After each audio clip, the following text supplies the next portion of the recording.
రెగ్యులర్గా మనం ఆవకాయ పచ్చడి తింటాం కదండి. ఈసారి ఆవకాయ పచ్చడిని కొంచెం స్పెషల్గా తింటానికి ట్రై చేయండి. ఈ రకంగా చేసుకొని చాలా బాగుంటుందన్నమాట. అదేనండి, కొంచెం ఎగ్ వేసుకొని చేసుకుంటే ఇంకా బాగుంటుంది. నేను చెప్పిన ప్రాసెస్లో చేసుకోండి, చాలా సింపుల్గా చేసేసుకోవచ్చు. 2 మినిట్స్లో అయిపోతుంది. మన దగ్గర రైస్, ఆవకాయ పచ్చడి, ఒక ఎగ్ ఉంటే చాలు, ఇంకేం అవసరం లేదు.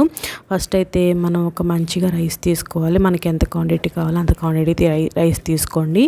దాంట్లోకి పచ్చడి కలుపుకోవాలన్నమాట. ఒక స్పూన్ సరిపోతుంది, మరి ఎక్కువ వద్దు. కలిపేసుకున్న తర్వాత దాన్ని పక్క తీసుకుని పెట్టుకోండి. ఇప్పుడు ఒక కడాయి తీసుకొని స్టవ్ వెలిగించి దాంట్లో కొంచెం ఆయిల్ వేసుకోండి. ఎక్కువ వద్దు, కొంచెం తక్కువగా వేసుకోండి. ఎందుకంటే ఆవకాయ పచ్చడిలో ఆల్రెడీ ఆయిల్ ఉంటుంది కాబట్టి కొంచెం తక్కువగానే వేసుకోండి. దాంట్లోకి అయితే నేను కారం వేసుకున్నాను. కారం కూడా తగ్గించే వేసుకోండి, కొంచెం లైట్గా.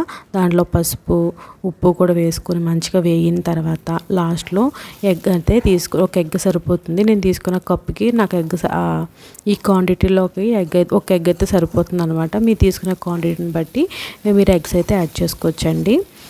నేనైతే వేసేసుకొని ఒక 2 నిమిషాలు అలా మంచిగా వేపించాను అనమాట. ఇలా బాగా వేగింది అనుకున్న తర్వాత ఉప్పు, కారం కూడా మంచిగా స్మెల్ వస్తూ ఉంటుందండి. ఇదే టైంలో మీరు ఇంకా కరివేపాకు, కొంచెం వెల్లుల్లి కూడా దంచి వేసుకుంటే చాలా బాగుంటుందండి. నేనైతే సింపుల్గా చేస్తాను చెప్పాను కాబట్టి ఇలా కలిపేసుకున్నాను. అదే మనం తీసుకున్న క్వాంటిటీ రైస్ అనేది దాంట్లో వేసేసుకొని మంచిగా కలుపుకున్నాను అనమాట. మంచిగా కలుపుకున్న తర్వాత లాస్ట్లో కొంచెం కొత్తిమీర వేసుకోండి.